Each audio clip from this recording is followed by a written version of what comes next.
is Vermilion's full-service Aveda Salon and Spa, located in the heart of historic downtown Vermilion. Coming up on Coyote News, how one local bar intends to include people of all orientations. Plus, what you could actually do if you need to be tested for the COVID-19 virus. Coyote News starts right now.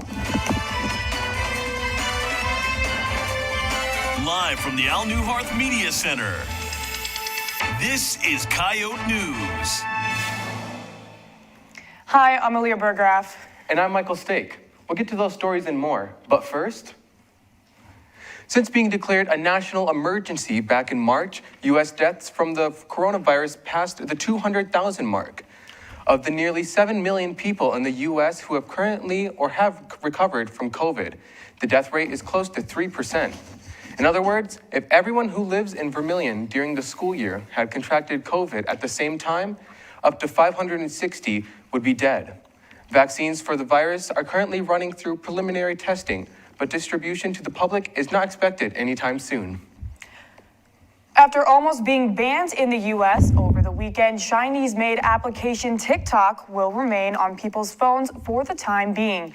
And coming soon, students will have the opportunity to participate in a contest through the university. You can check your Coyote email for more details. USD President Sheila Gestring is set to deliver the State of University address tomorrow afternoon at 4 in Alf's Auditorium. The address is open to the public, but masks should be worn. The speech also will be live streamed on the president's page on the university website, as well as on USD's Facebook page.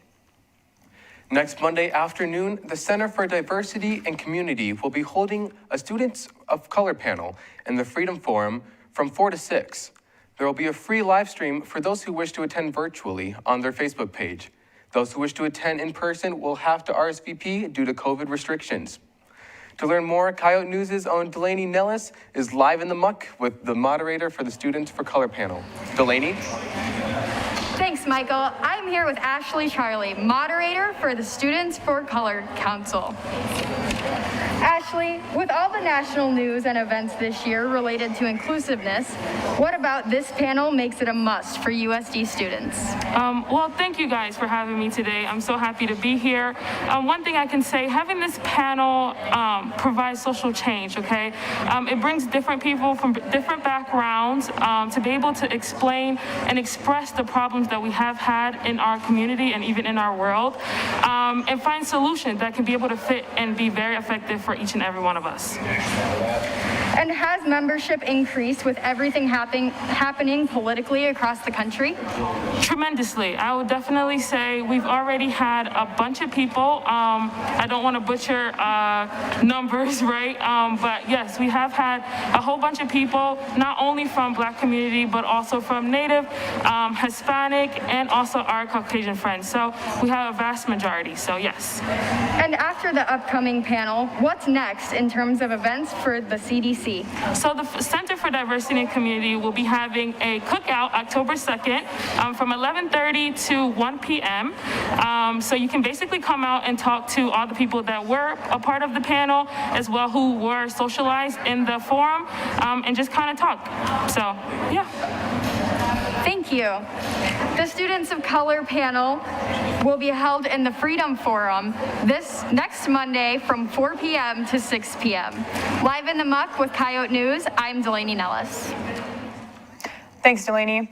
After more than a month-long investigation into the death of Louisville resident Breonna Taylor, a grand jury has indicted one of the 3 officers involved in the shooting with wanton endangerment. This means that shots fired by Officer Brett Hackinson put the lives of others in danger, which, according to the grand jury, included Taylor's neighbors. Protesters have started all over Louisville following this afternoon's decision as people demand more justice for the incident. Since the shooting, Hackinson has since been dismissed from the force, and the other 2 officers have been placed on administration leave.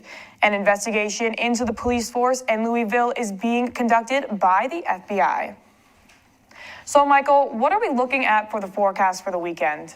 Well, Aaliyah, it's going to be nice and warm throughout the weekend. Right now, it's 83 degrees outside with an expected low of 58 for tonight. Tomorrow is going to bring sunny skies and temperatures well into the 80s with a low of 59. Friday will continue to bring in warm temperatures and cloudy skies, taking us into the weekend, where that warm weather will continue. The high for Saturday will be 82 and a low of 55. There's a small chance of rain this weekend, but it shouldn't ruin any of your weekend plans. And that's all for your Coyote weather. Thanks, Michael. Coming up on Coyote News, how one local bar is promoting inclusiveness. I like shooting live because you have a greater responsibility. You get to go out, get hands-on experience in the field, and you know it's leading you to something great for the future. I really like the teamwork and being able to communicate with people. We all know what jobs we're supposed to be doing, and we all know what needs to get done. There's something about being live outside of the studio. Being on your own, it's just a different energy. I like being part of a team and working together to get the perfect interview. I think it's worth it from all the experience and all the skills you're going to get from it. It definitely helps you break down some barriers and opens you up to new experiences. Lately, you might have seen one of these red stands around campus and wondered, hey, what's the Volant? Well, actually, it's pronounced the Volant. We've served as the student's voice since 1887. We capture the moments and the stories that matter and bring them to you for free on both digital and print platforms. News, verb, sports, opinion. It's important to you, it's important to us, because, well, we're one and the same. We're the Volant. Pick us up. This is Coyote News. Vermilion's downtown has continued to evolve, even in the midst of a global pandemic. Construction currently surrounding 3 bars looking to add some flair to their interiors. Leo's purchased the innovative financial building next door.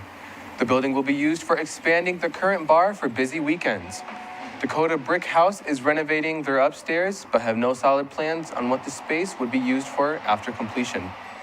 Old Lumber Company is continuing construction on a dance floor for their second level that will be used for their karaoke nights.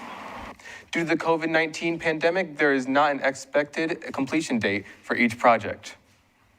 Some old traditions are changing for the night scene downtown Vermilion, including one that dates back 22 years. Coyote News' Dylan Adams learned what's new at the Main Street Pub. Since before the turn of the century and before many of USD's student body were even born, the Main Street Pub in Vermilion has offered the same deal every Thursday night. Twofers. For the last few weeks, however, the crew at the pub have tried something new, Pride Night, to honor and welcome members of the LGBTQ community. I mean, this place is always very inclusive, and we always are very respectful of everyone and their beliefs and opinions, but he really wanted to make it known, like, this is the place where you can come and just be your absolute best self. Owner Todd Radigan says he first thought of doing the idea at his old Maya Jane's bar and utilizing the big stage they had, but decided now was the time to kick off the unique event after getting support from family and other crew members.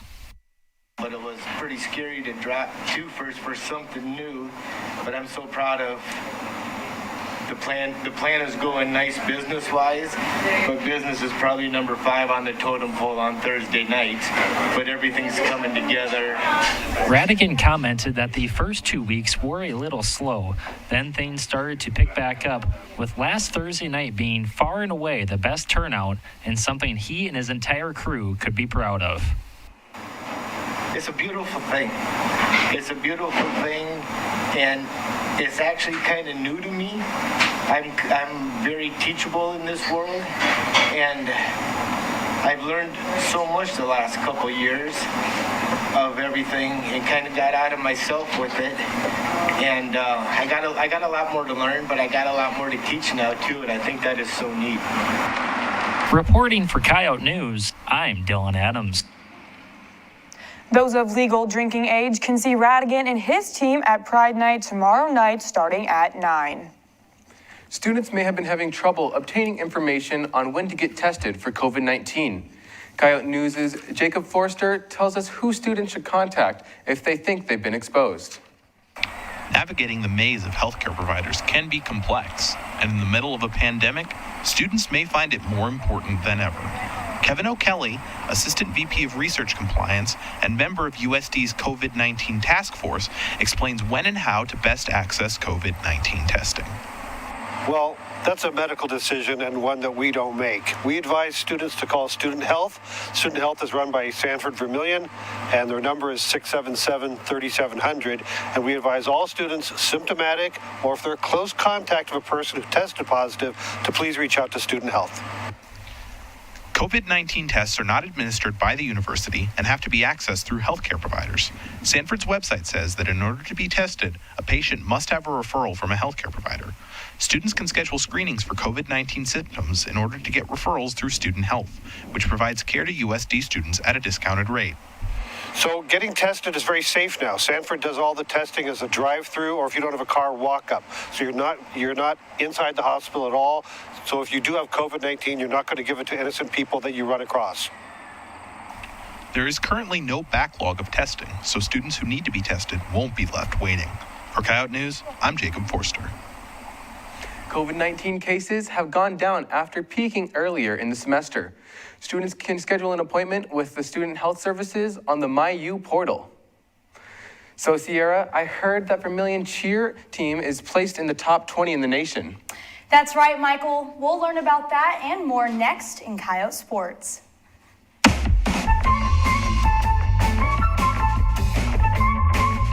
old man makes a scene at the restaurant. I want some breadsticks. Hello, I got a bell.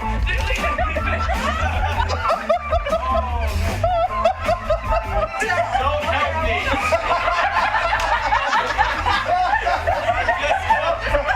I'm just gonna do. Oh yes!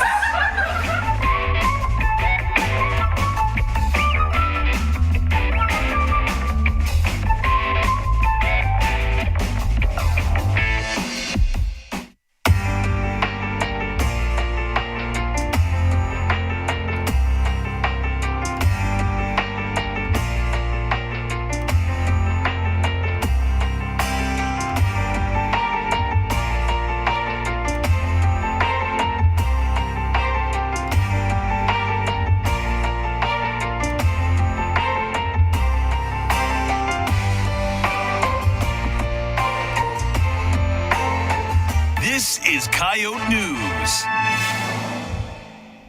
Welcome back. I'm Sierra Prue, and this is Coyote Sports. $2.1 million in fines were handed out to 6 NFL head coaches following the conclusion of Week 2 of the NFL season. The fines are all from COVID violations. Each head coach was individually fined $100,000 for not wearing masks on the sidelines at their games. Each team was also fined $250,000 for failing to hold their coaches accountable on the sidelines. With daily testing in the NFL entering its 3rd week, there have been 0 confirmed cases amongst players, coaching staff, and event staff. Week 3 of the NFL kicks off tomorrow night when the Miami Dolphins take on the Jacksonville Jaguars. In his first career Tour de France, Tadej Pogačar has become the youngest World War II champion of the Tour. After trailing in 16th place overall in Stage 7, Pogačar climbed his way back to take a victory in Stage 15, starting the last stage at 2nd place.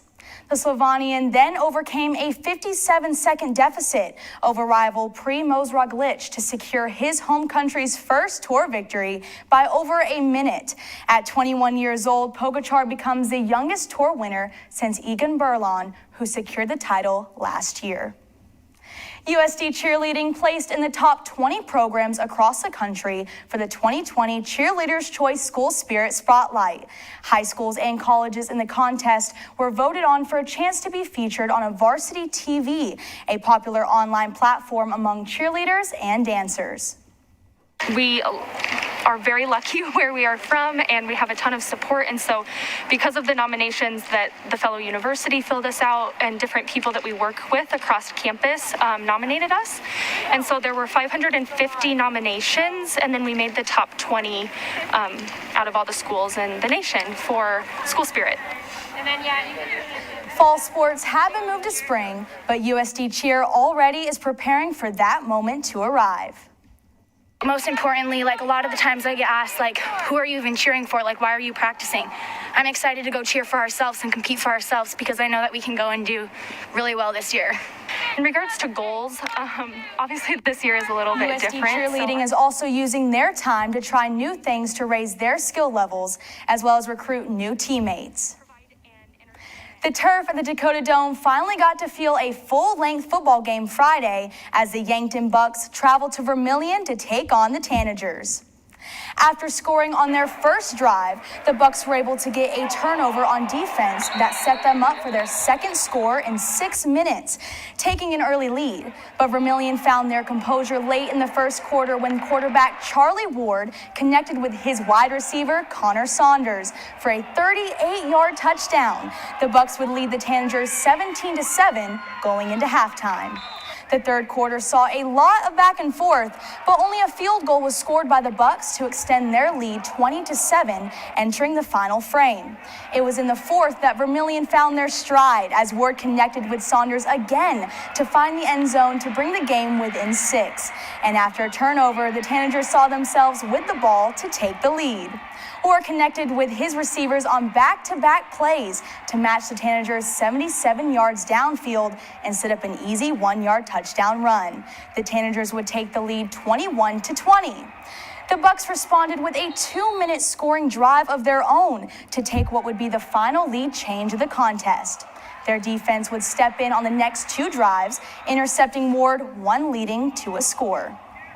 The Bucks would win the contest 34-21 to stay undefeated on the season.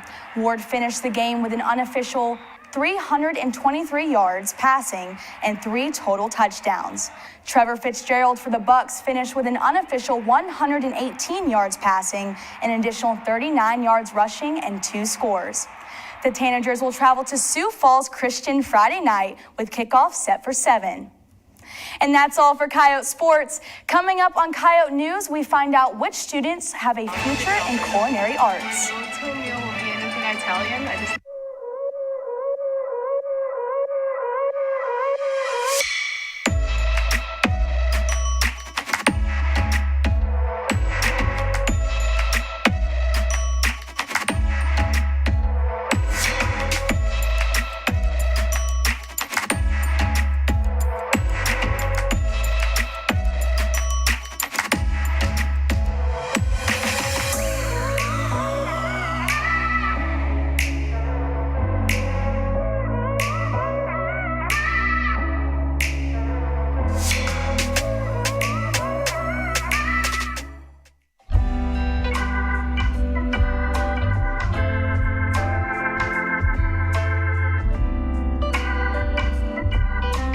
Vermilion Area Arts Council believes the vibrant presence of the visual, performance, and literary arts is essential to a sustainable community, so come get creative at the VAC.